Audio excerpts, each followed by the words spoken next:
រុនសួស្តីពុកម៉ែបងប្អូនអ៊ំពូមីងទាំងអស់បាទនៅពេលនេះគឺខ្ញុំមកដល់មាត់បឹងហើយពុកម៉ែបងប្អូនទាំងអស់គ្នាដឹងទេតាខ្ញុំមកបឹងដើម្បីអ្វីទៅបាទគឺខ្ញុំមកដើម្បី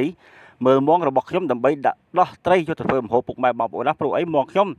ដាក់តាំងពីល្ងាចឯណោះបងប្អូនណាឥឡូវនេះព្រលឹមឡើងគឺខ្ញុំមកលើកមងដើម្បីយកត្រីទៅធ្វើម្ហូបពុកម៉ែបងប្អូនទាំងអស់គ្នាគប់ជួនពេលនេះខ្ញុំក៏មានដំណឹងល្អដើម្បីប្រាប់ពុកម៉ែបងប្អូនទាំងអស់គ្នាដែរពុកម៉ែបងប្អូនទាំងអស់គ្នាដែលបានអនុវត្តតាមបងដៃចាស់ដែលគាត់ប្រាប់យើងហើយនៅពុកម៉ែបងប្អូនរាល់ពេលដែលយើងឃើញវីដេអូបងប្អូនមកដល់មុខផ្ទះរបស់យើងហើយយើងត្រូវតែចូលទៅមើល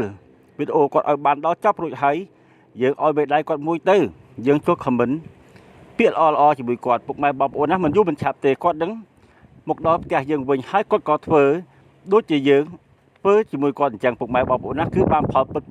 ពុកម៉ែបងប្អូនទាំងអស់គ្នាឃើញទេវីដេអូខ្ញុំនីមួយៗគឺមានបងប្អូនគាត់ចូលមកលេងច្រើនណាស់ពុកម៉ែបងប្អូនណាដោយសារអីទៅគឺដោយសារយើងទៅលេងផ្ទះគាត់ដែរពុកម៉ែបងប្អូនណាបាទអរគុណ